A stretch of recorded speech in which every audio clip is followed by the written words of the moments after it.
Over to you, Bill.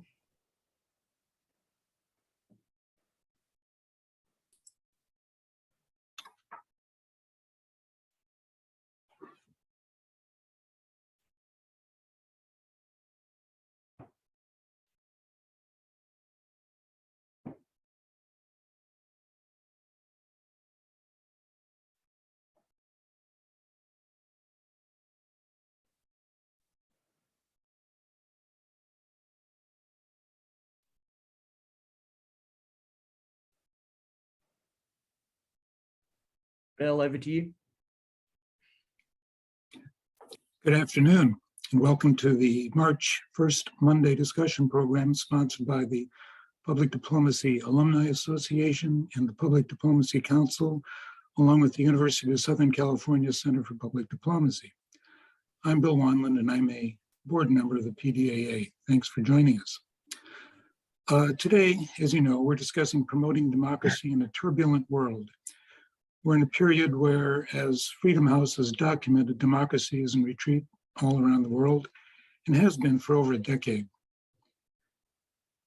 The timing of this discussion is unfortunately spot on because Russia's invasion of Ukraine has provided us what Freedom House President Michael Abramowitz has called a taste of what a world without checks on anti-democratic behavior would look like. President Biden says revitalizing democracy is a priority foreign policy objective, which of course makes it a policy objective for public diplomacy as well. And that's a good idea, I think we all agree. But it's complicated by the fact that for a number of reasons, America's own commitment to democracy is being called into question. We're no longer perceived as the democratic role model for the world, which is a status that many of us had long taken for granted. And some of our fellow citizens suggest that we should put our own house in order first before trying to tell the rest of the world what to do. So it's a foreign policy conundrum, and we're fortunately to talk about it today with Thomas Carothers. He's the Senior Vice President of the Carnegie Endowment for International Peace, and he's also co-director of Carnegie's Democracy, Conflict, and Governance program. You've had a chance to read his bio. I'll just add that thanks to his achievements and the high regard of his colleagues, Tom was chosen to serve as the interim director of the Carnegie Endowment after Bill Burns left Carnegie last year to become the CIA director. Tom was also chosen to moderate a panel on countering digital authoritarianism and affirming democratic values at the White House's virtual Summit on Democracy last December. You have a lot on your plate, Tom, so thanks very much for agreeing to spend this hour with us. Just to remind our audience that if you have questions for our speaker, please enter them in the Q&A box on the screen. Our tech host and moderator, Alistair Somerville, will pass them along to Tom. We will wrap up just before 1 and ask PDC President Sherry Miller to give some closing remarks. Tom, the screen is yours. Bill, thank you so much. It's wonderful to be here, and thanks to everybody for joining. Sherry and Bill asked if I just say a word about the Carnegie Endowment before I start my more general remarks. The Carnegie Endowment, as you know, probably is a Washington International Affairs think tank, but it's a bit different from other Washington, D.C. think tanks. How? It's quite global in nature. We have offices in Russia, China, New Delhi, Europe, Middle East, and a broader network of scholars in over 30 countries. And close to half of Carnegie scholars are from other countries. And in all our offices abroad, our offices are run and staffed by people from those places. So we are committed to bringing out multiple perspectives on global affairs, which in today's world is both important and difficult. So that's just a word about Carnegie. At Carnegie, I'm the senior vice president, so I'm the number 2, but then also a researcher and writer on democracy issues. The Russia-Ukraine crisis highlights, as Bill said, the absolute centrality of these issues to American foreign policy. It's a security crisis, the invasion of one country by another, but it's clearly deeply related to democracy issues. If Ukraine were run by a government similar to that in Belarus, Russia would not be invading Ukraine. So the fact that Ukraine is run by a Western-oriented, democratically elected leader and government is clearly a central part of the issues at stake. But what I'd like to do is try to give you just a more general profile of how the Biden administration is approaching these issues. And as I was saying to the organizers, what I really enjoy is the back and forth and questions and discussion with the audience. So I'll try to not go on for too long, but I want to put enough out on the table to give you some things to chew over. Let me start with just a few words about the global democratic recession. Bill mentioned that for more than 10 years, democracy has been troubled around the world. Indeed, it has. Really, since 2005, democracy began, in a sense, sliding backwards or being on the back foot in the world. And in the 17 years since then, it's become a very discouraging picture. And for many people, it's kind of a swirl of bad events. And so when you say to somebody, the state of democracy in the world, their face crunches up and just, oh my gosh, terrible. And they have a little bit of a hard time penetrating that cloud of gloom to see what's inside it. So let me just say a little bit to help, in a sense, clarify the cloud. There are really 3 things that have been going on since the middle 2000s that have led to this crisis in democracy worldwide. The first is that many countries in the developing world, many of which became democratic in the 1980s and 90s, for a whole series of reasons, have been going backward in different ways, but moving away from democratic norms, and in many cases, having leaders who are elected but behave as elected autocrats rather than elected democrats. This includes, unfortunately, some of the largest countries, like India, which has been headed in a bad direction. Turkey, also significant hopes in the 2000s. It was moving in the democratic direction. Those hopes have been dashed. Brazil seemed to be doing well in the 2000s, today in a terrible state. Mexico, very shaky in terms of commitment to democratic norms. Indonesia, a country people had high hopes for democratically, also shaky. And one could go on around the world. All of the large democracies in the developing world are in trouble in different ways today. That's the first phenomenon. The second is that, to the surprise of many, democracy in a number of established, wealthy democracies, like, of course, the United States, has proven shaky in these years, much more so than people anticipated. I don't need to chronicle to you that reality. It's something we all live through. Seems to be due to 2 different things happening at once. One is a kind of sociocultural backlash against changes that were occurring in wealthy established countries, fueling a kind of reaction to change that's quite anti-democratic in many cases, the reaction.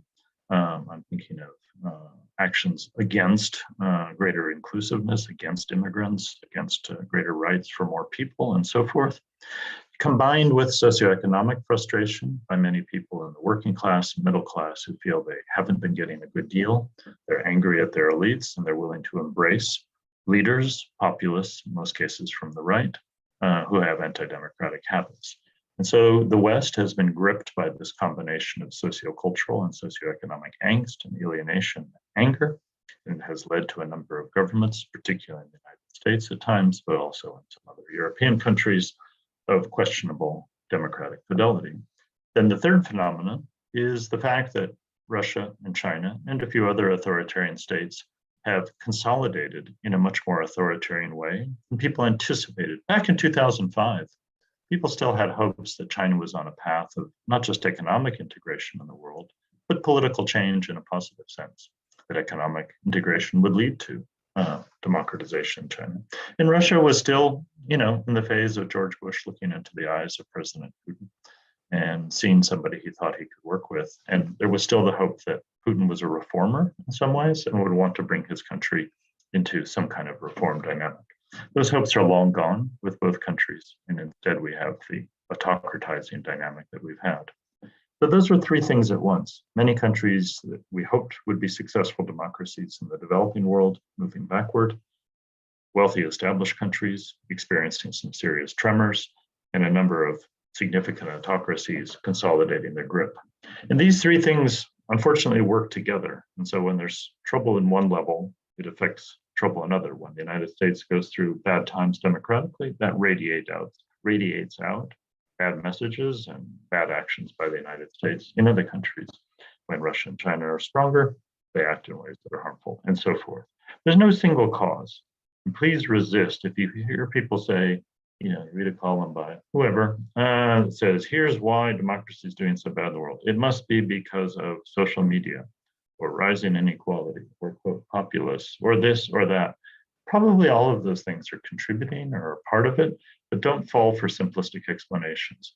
Why India has been moving down the illiberal path it has, why Brazil has, why the United States have, et cetera. Each of those is its own story with its own complex set of causal factors. So don't fall for simplistic explanation.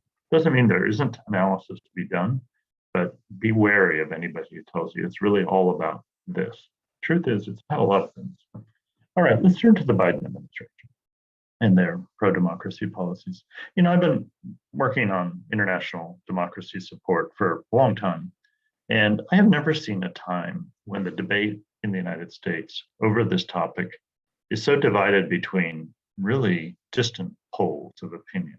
There's always been some people think, no, democracy is, it's not that important. The United States should just, focus on its core strategic and economic interests, not worry so much about democracy versus those who are more enthusiastic. There's always been a difference. But these days, each side has moved way out, in a sense.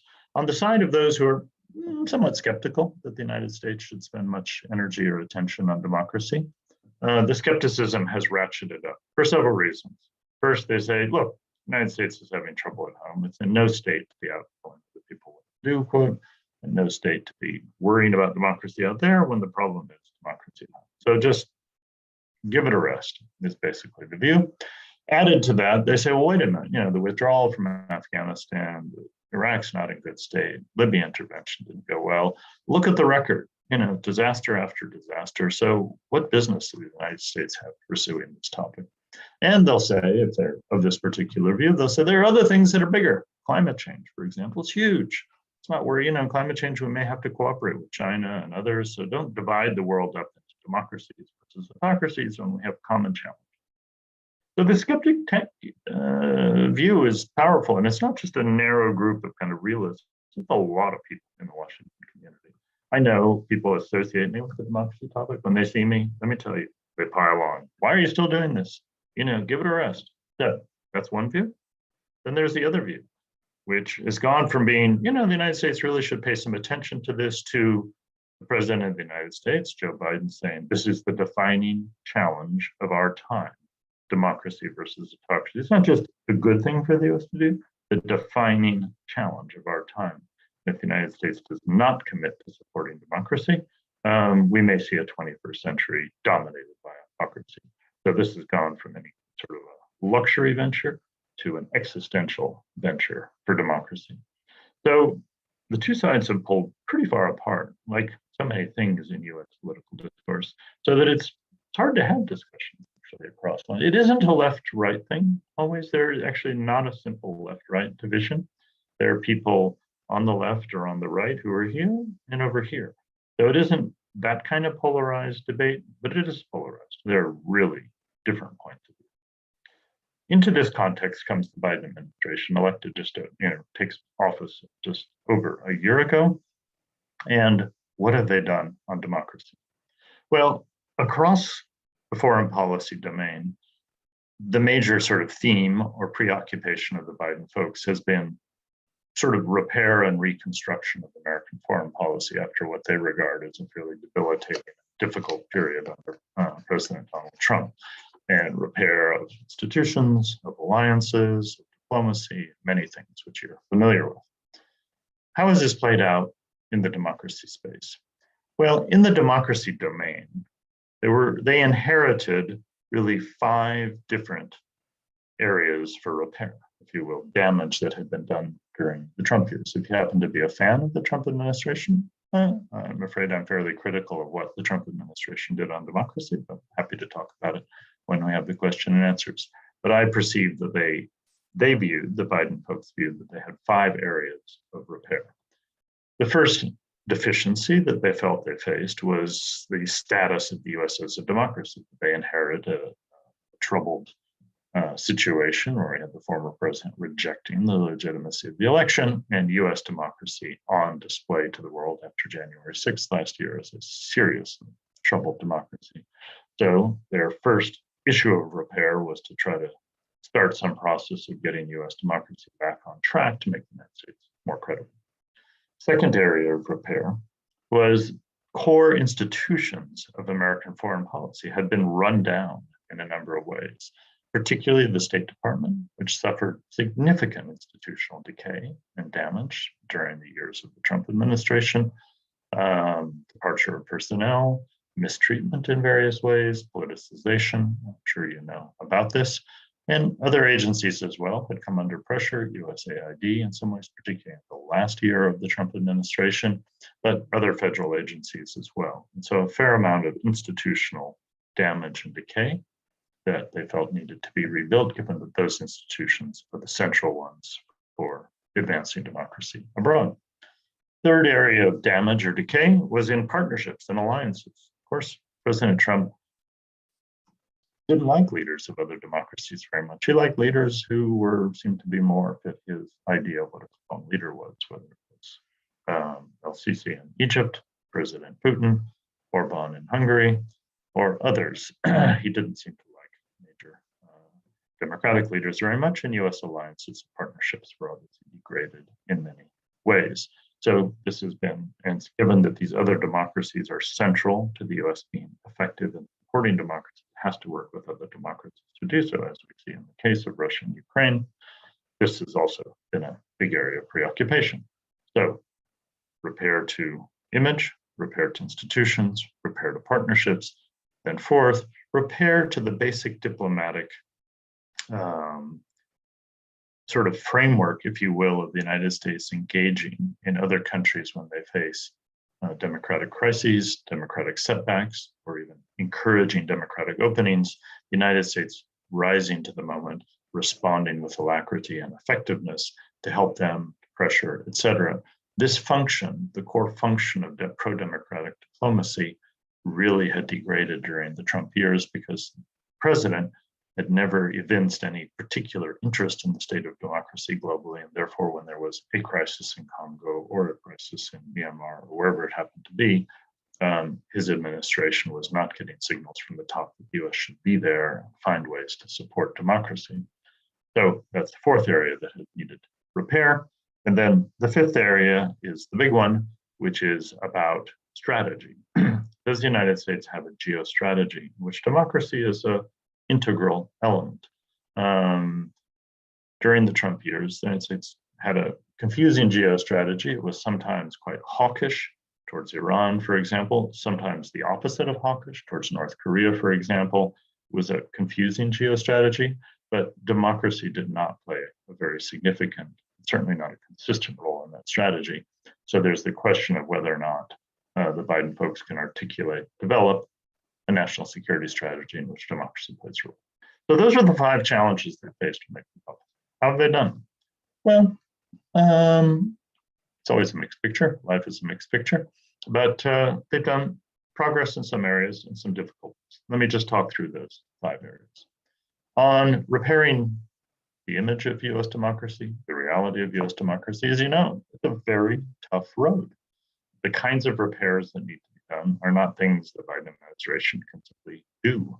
There's legislation they would like to see, but they can't get passed.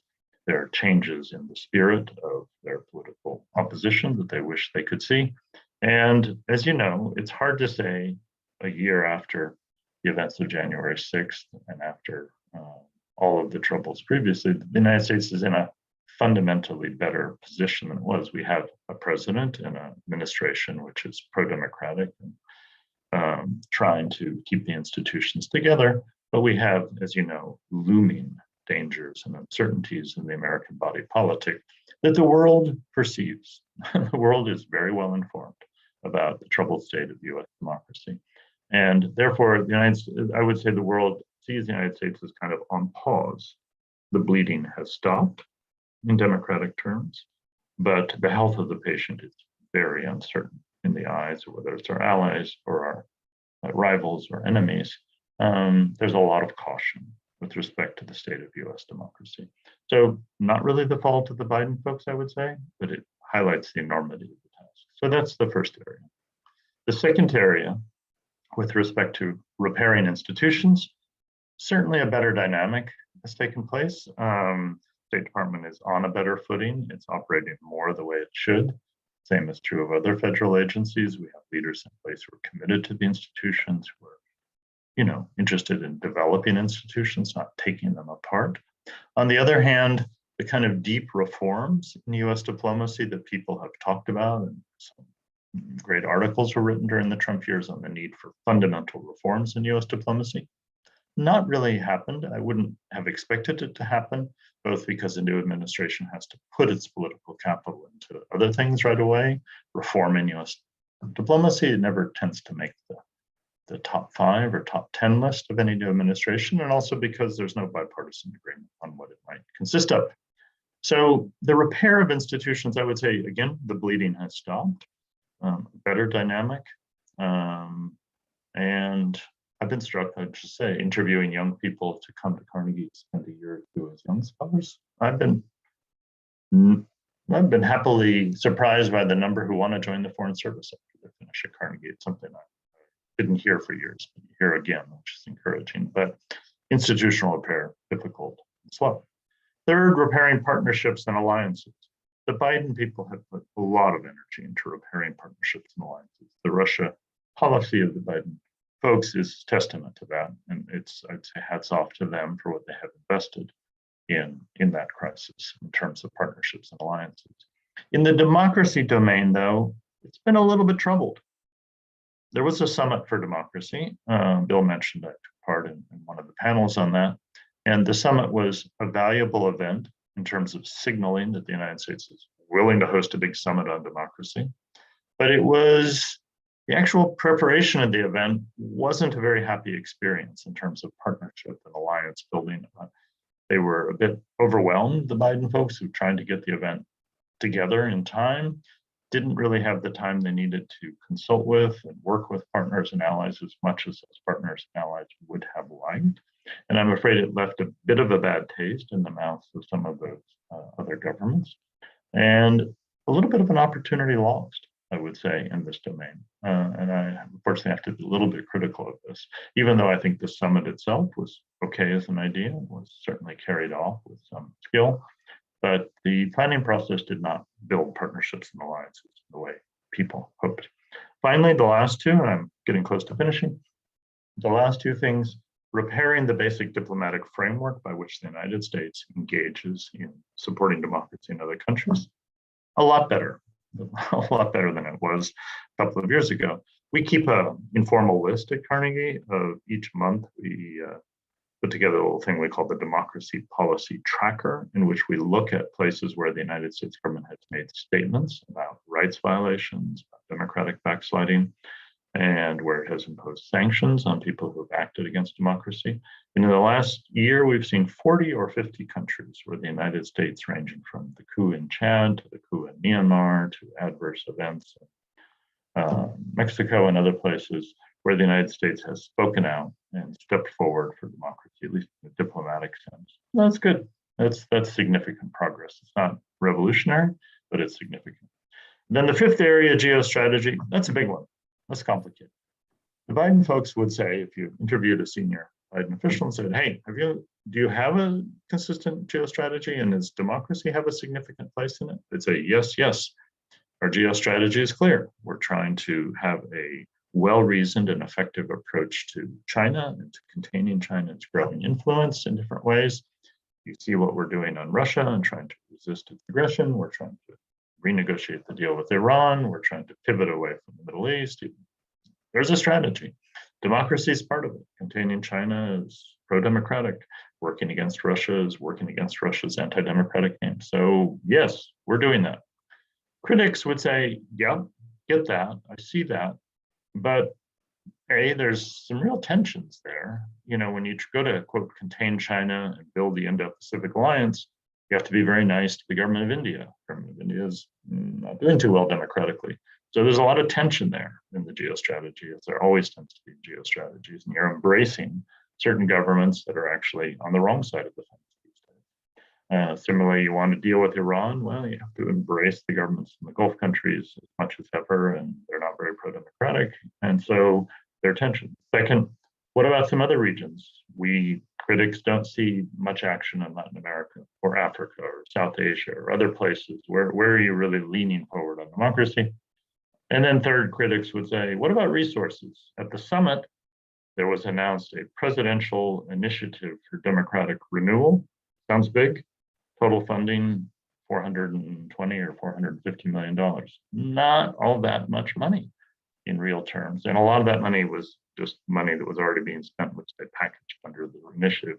If it's the defining issue of our time, future of the century depends on it, $450 million, you know, building a new train to Dulles Airport costs, you know, 5 times that amount. So is that really a response adequate to the challenge? I think critics would say. So there, you know, this is a report card. The student is trying hard. They face some serious obstacles at home, difficulties. They are engaged. They've stepped forward on some major areas, but there are still significant questions. And this is only the first of the 4 years. And I think it's a team that's genuinely committed to supporting democracy, but there are some real difficulties and challenges in doing so. So that's where we are. They inherited 5 big deficiencies. They're trying to address them, made progress on some, not in others. But overall, this administration falls very much on the side of this is a defining challenge of our time, not in the skeptical camp, which my opinion is the right place to be. But we are going to continue to see really big debates over this issue in the next couple of years as this administration lives through the rest of its time. Hope that's a useful overview for you. I see it's about 1/2 the hour, so we have plenty of time for Q&A, and please let me have it. I enjoy a good discussion, and I don't mind hearing different points of view. In fact, I enjoy it. I'm sure I can learn from you. So thanks again for the invitation, and look forward to the discussion. Thanks a lot, Thomas. I really do appreciate your overview of the situation. You brought a lot of issues to light. One of them, I think, has a particular relevance to the public diplomacy spectrum. President Biden has called for what amounts to a coalition of democracies to push back against this growing authoritarianism around the world. Now, I know you're not speaking for the U.S. government here, but in your view, what sort of role should or could America play? What can U.S. diplomats be doing? And especially for public diplomacy concerns, what kind of message do we have? Well, I think the idea of an alliance of democracies or coalition of democracies actually is not a very good idea. It sounds tempting, and you think, well, if it is a defining challenge of our time, shouldn't we be pushing for an alliance or a coalition? The reason why I don't think it's a very workable idea is that it's hard to get a group of countries to say, we're ready to walk with you wherever you go on democracy because we're with you. There are a few countries that might do that, maybe Sweden, Canada, maybe the UK, a few others, the Netherlands. But even, you know, real democracies out there are going to have hesitation over signing on to something as formal as an alliance or even a coalition. Japan, for example, or South Korea will say, you know, we've got a big neighbor out here. We don't want to really line up in a formal alliance of democracies because we have to cooperate with other countries, Vietnam, for example, that are not democracies. So please don't formalize this. So I think coalitions are good when you have a specific crisis like Russia. Then you say that, okay, who's willing to line up on that? And A lot of countries are good, but a lot of countries are not. South Africa has said rather, ambivalent things about the invasion. The government of Argentina, no, we're not going to go with sanctions against Russia. A number of democracies are not on board. But then the next crisis will hit somewhere else, Myanmar. What kind of pressure do you want to put on the government there? A different set of governments may line up with you. So I'm not a believer in a static coalition of democracy eternal life. I believe you have a problems-oriented approach. On each issue, you try to get those governments, countries together which want to work with you. What's our message? Well, our message has to be, look, we're stronger together when we do this together. We're more effective. None of us is perfect. We are all struggling with democratic issues, but we are all deeply committed to the basic principles of democracy, even if we have flaws. And having flaws does not debilitate you from having principles. It's yes, the United States recognizes its shortcoming, but it's trying to do better, and it's hoping other countries will too. So our message has to be chastened, but a continuing commitment to it.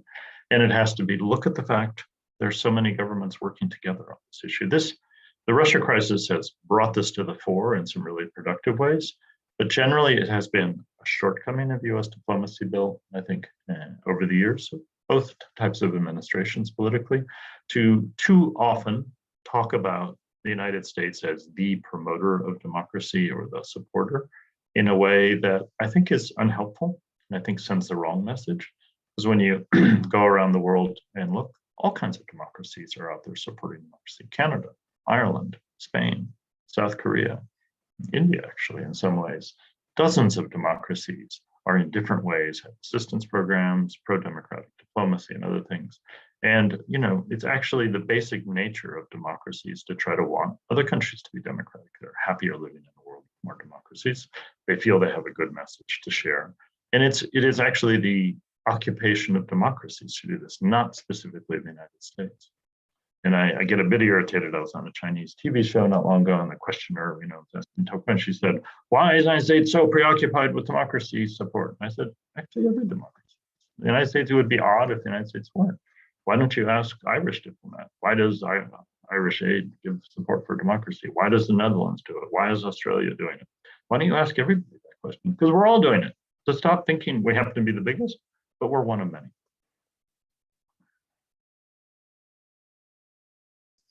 Well, thank you very much, Mr. Carothers, for that great overview, and Bill for that first question. And Bill, if you want to jump in at any point with further questions, feel free. My job here is just to kind of collate the great questions that have been coming in the Q&A box. So I thought I'd start with a couple of questions that get to this issue of public diplomacy a bit more specifically in terms of engaging with foreign publics. And then there's, of course, questions related to the Russia-Ukraine crisis at the moment that we can come to.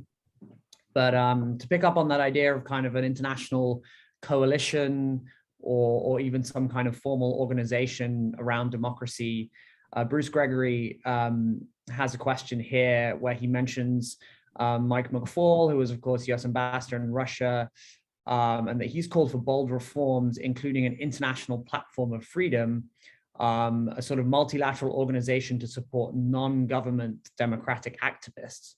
What's your view of his proposal? And I suppose more broadly on the idea of kind of non-government civil society actors in democracy promotion? Okay, Bruce, thank you very much for the question. I am familiar with Mike McFaul's proposal. And I do agree that the fate of independent civil society is, of critical importance to democracy globally. One of the biggest features of the global democratic recession is the strangulation of independent civil society in so many countries. And I and plenty of others have been urging the US government and other governments to work hard to preserve space for independent civil society in many different countries, to pressure governments that are working against it, to offer technical assistance, to help put forward positive narratives about the value of civil society and other things. You're right, Mike would like to step that up with some kind of big international platform. I'm not sure how I feel about the idea. It's certainly not a bad thing. Whether that's where we should put our time and energy, I'm not sure. Platforms can, if it's just an online platform that activists can access, he's described it once to me at least as an eBay for democracy, a kind of place where a democratic activist in Myanmar would go and say, hey, I need help on techniques for civil resistance. Who could help me on this? Or where can I find that? Kind of like a big trading floor for democracy. Mike lives in California, so maybe he's more enthusiastic about tech than I am. And I'm not sure whether that would work. But I certainly agree that, you know, more can be done to support civil society, and these kind of there has been a positive experience.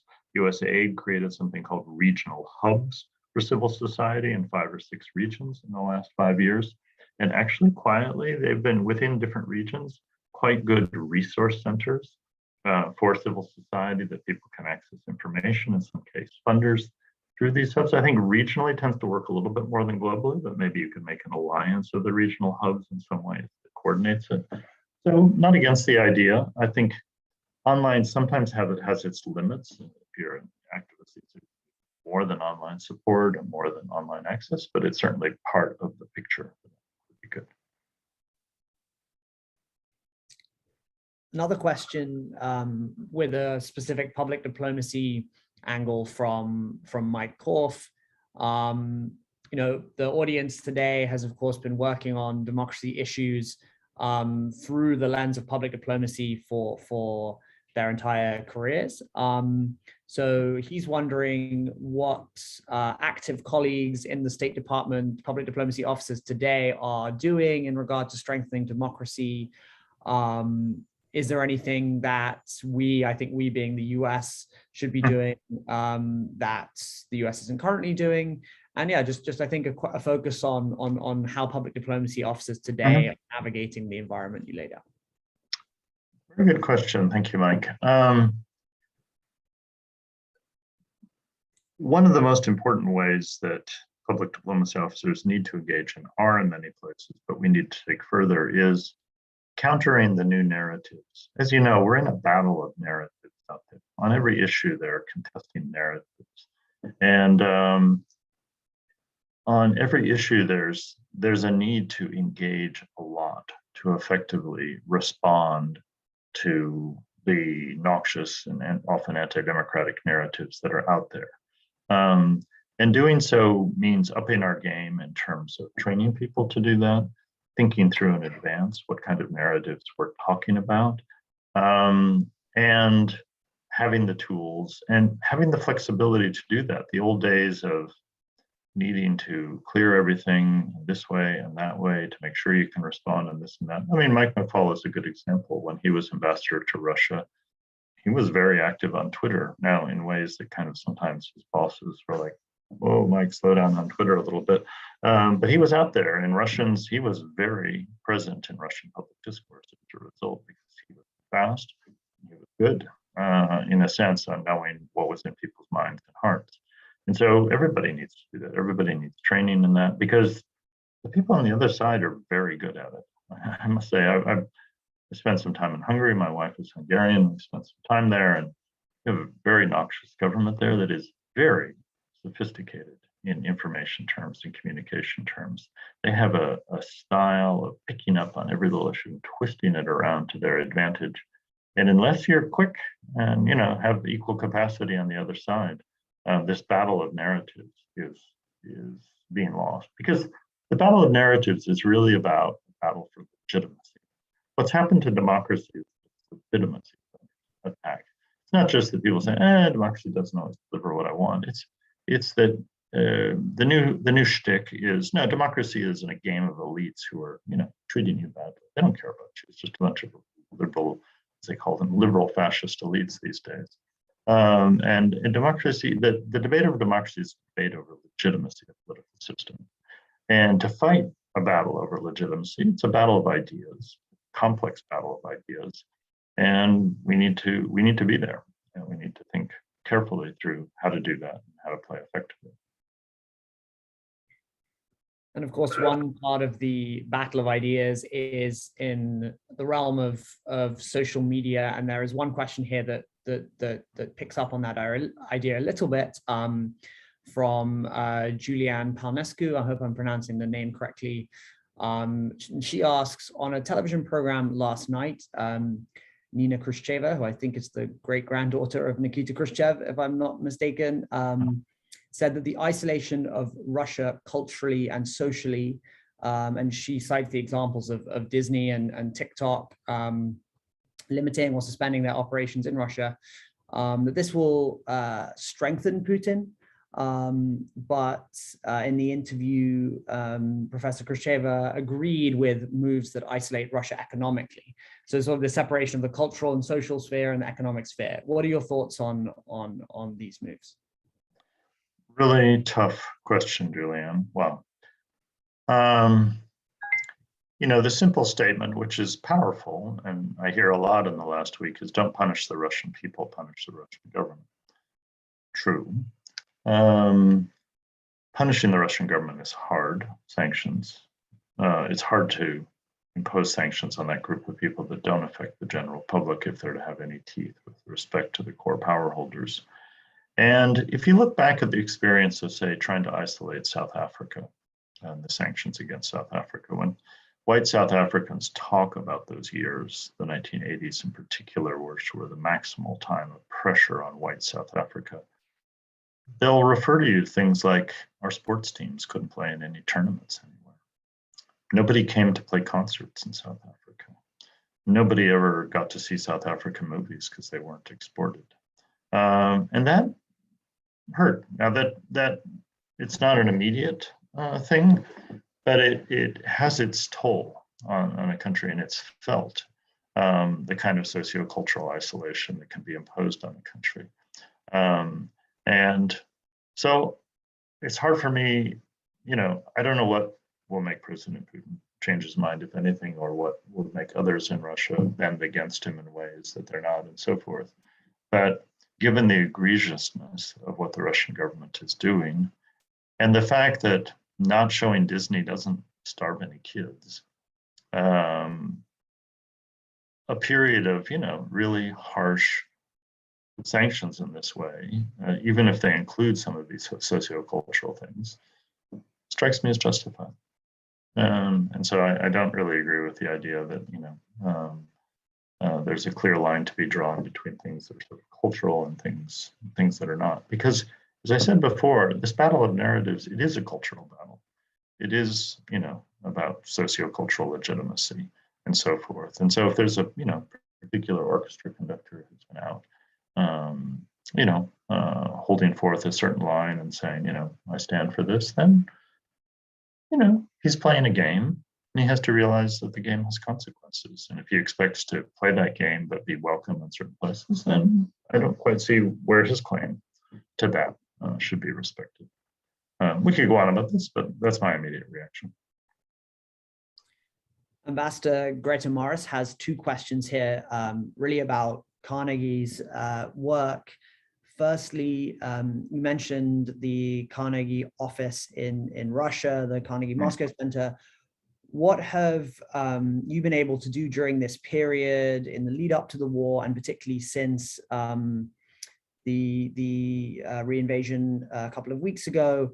Is Carnegie able to offer support to Ukraine or to talk with Putin about negotiating an end to the war? So I'll take that first question, then I'll move to the second Carnegie-related question after that. Sure. Okay.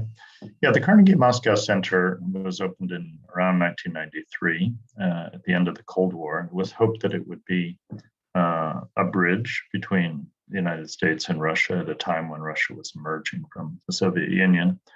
And over the years, we've operated as an independent research center there that publishes the work of Russian analysts who are on our staff or commissioned by us that represent a diversity of points of views in a democratic fashion on security issues, economic issues, political issues, social issues, and so forth.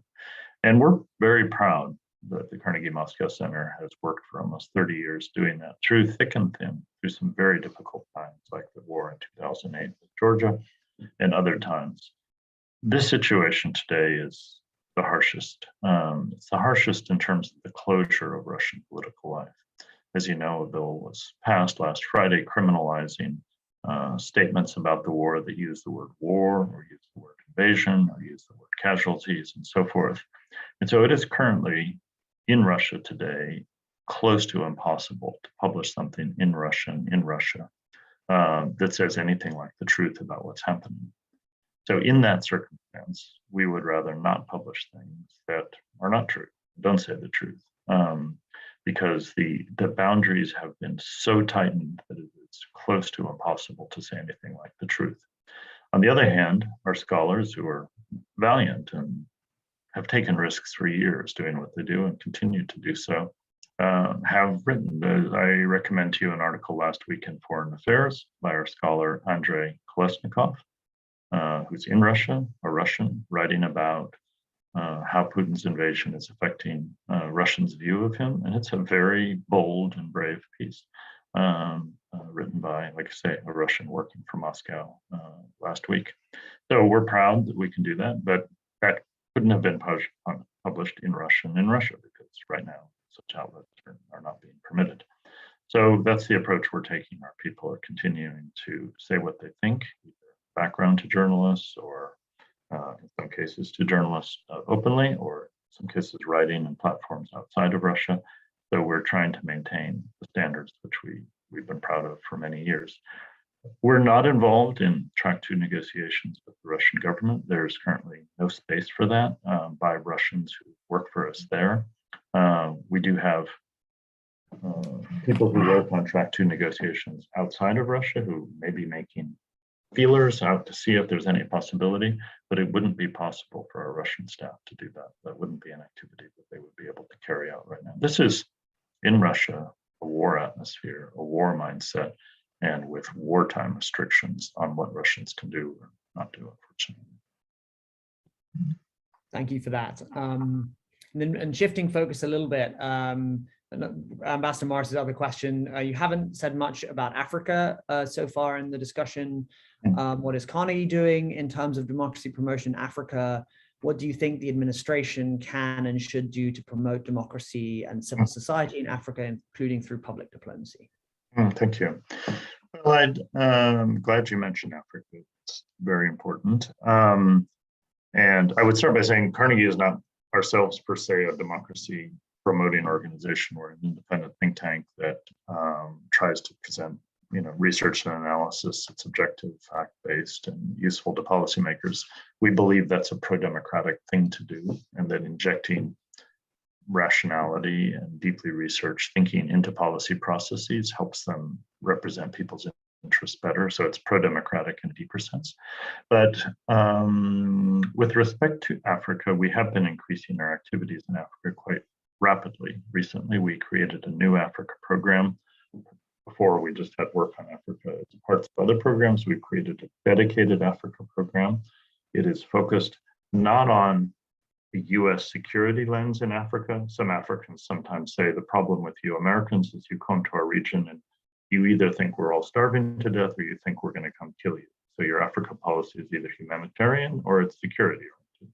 Our Africa program is focused on Africa's future. It's on Africa's promise and how to help Africans achieve that. So it looks a lot at the role of technology in Africa and how technology can play a positive role, and in particular, how can Africans work with Western technology behemoths in ways that are productive for Africans. It looks at investment and how Africans can make the many different investors who are coming to Africa from many different parts of the world be more productive for Africans. It looks at climate change and adaptation. Is Africa having the seat at the table that it should have in climate negotiations and in discussions over how to approach climate policy? So we're trying to look at the kind of issues that are fundamental to Africa's future. Diversification of economies away from oil, like in Nigeria. And so these are the kinds of things: climate, investment, trade, and technology, and so forth. So we hope it's making a positive contribution. We're just building it out, trying to work with partners in a number of different countries on this. We have a growing network of scholars in Africa. We have a couple of people we just hired in Kenya. We have also people in some other places, Africans. So it's a program we hope as much by Africans as about Africa for Africa.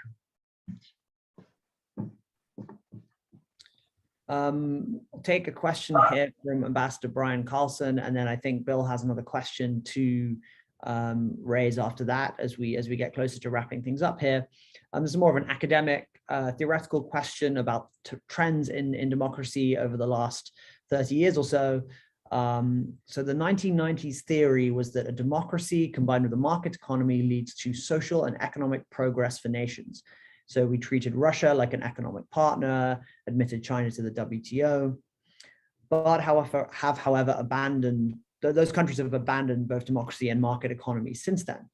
Now it looks like not only those two, but also India, Iran, Turkey, Venezuela, Brazil, many others are choosing to forgo the social and economic progress in return for political stability and less domestic criticism. So was this theory fundamentally flawed? Maybe America really is an exceptional nation destined to be different and isolated. That's Brian Carlson's question. Over to you, Tom. Wow, that's a big one. I assume we have all afternoon to talk about this because that's going to take me a while. You know, you're putting your finger on something very crucial, which was there was an orthodoxy in the 1990s about how democracy occurs in the world, and double orthodoxy, that there was a basic model of political transition. You get rid of the dictator, you have elections, good things start to happen, like a snowball rolls down the hill of democracy. And the second part of it was, as you say, make a transition to market economy or embrace more fundamental market economics, and this will work in tandem with your democratic process. And hasn't really worked out that way. But it's a complicated picture because it's a number of the countries that have sort of been moving backward on democracy. They're not really abandoning market capitalism. They are, some of the leaders, engaging in certain kinds of crony capitalism to secure their gains, and corruption and so forth. But like India, for example, under Modi has taken the country backward democratically. It's very illiberal, he's very intolerant of opposition, discriminatory towards Muslims. Yet he is continuing the basic capitalist direction of the Indian economic system. If anything, he's seen as a pro-market reformer. That's partly why the West has been very ambivalent about him. They like his pro-market reform kind of orientation. They don't like his anti-democratic tendencies. So India is not really backing away from the market economic side, even as they're backing away from the democratic. Turkey, another interesting case, tremendous gains for market economics in the 1990s and the 2000s. Turkish economy is roaring along, tremendous growth, tremendous development for many firsts. But then Erdogan's part of that. But then in the last 10 years, he's heightened the screws politically, particularly since the attempted coup, really limited space there, and mismanaged the country economically because he's in a way tried to hold off on necessary reforms that are needed, interest rates, debt structures, and things like that.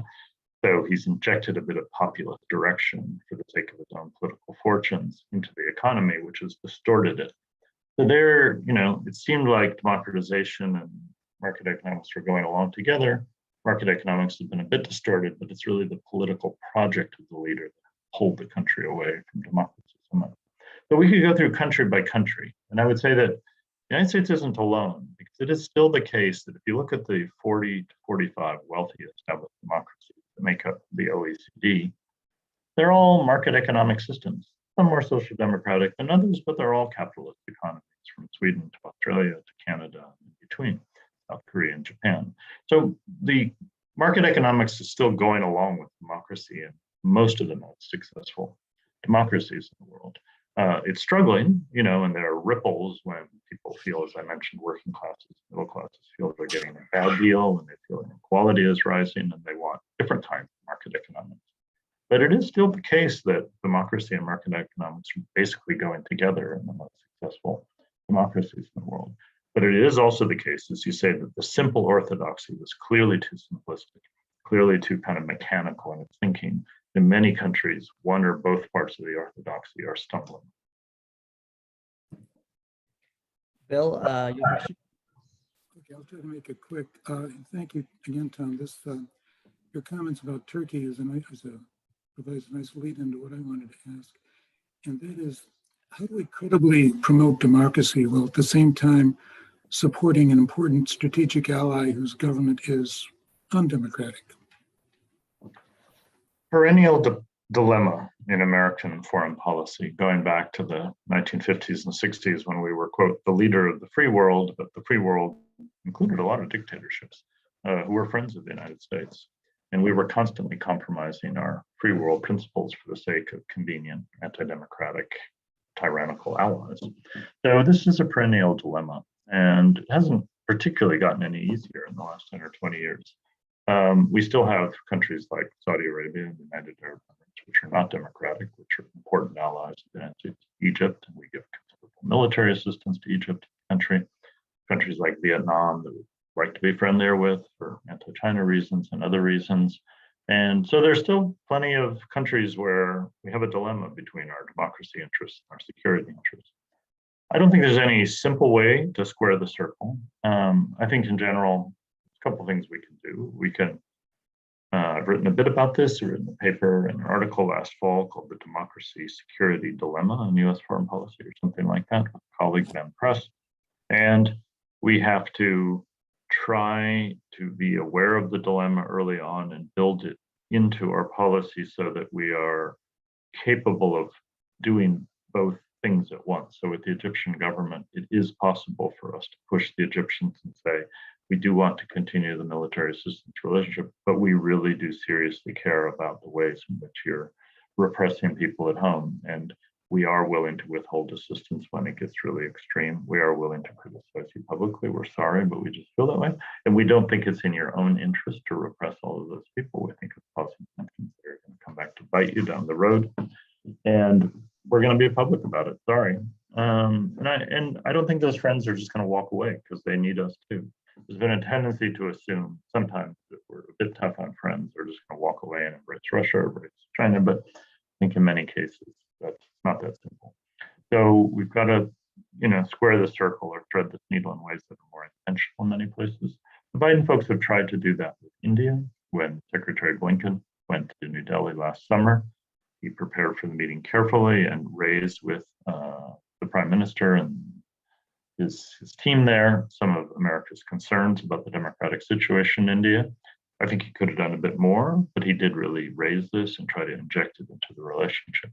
Turkey, it's hard because Erdogan is so removed from Western policy circles. There's remarkably little dialogue these days between the Turkish leader and Western counterparts. Hard to inject it, but again, I think it's possible if we say there are limits to what we're willing to do in terms of the alliance and the price to pay for all of this repression.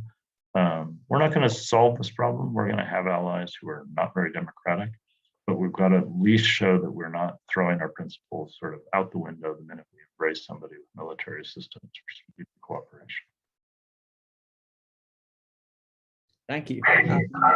Well, that was fantastic. Global perspective on these issues. So I'll pass it over now to Dr. Sherry Mueller, the President of the Public Diplomacy Council, to close us out today. Thank you. Alistair, thanks. Bill, special thanks to you for orchestrating such a thought-provoking event. Very grateful. Dr. Carothers, thank you for serving as our featured speaker and giving us wonderful context to look at the battle of narratives, as you put it. Want to thank our tech hosts, Alistair and Carla, and thank all of you for the excellent questions. Remind all of you that our next First Monday Forum is scheduled for April 4th. We're going to look at the way academics focus on public diplomacy. Mike Schneider, Dr. Mike Schneider, has been helping me conceptualize a program where we look at how to prepare students for the public dimension of statecraft. And he's recruited the dean of the Maxwell School at Syracuse to be one of our panelists. We've recruited Dr. Robert Banks, who heads the Public Diplomacy Master's Program at USC, and we're in the process of putting that together. We thank all of you for joining us today, and we hope you will join us again on April 4th. Thanks to everyone. Okay. Bye-bye.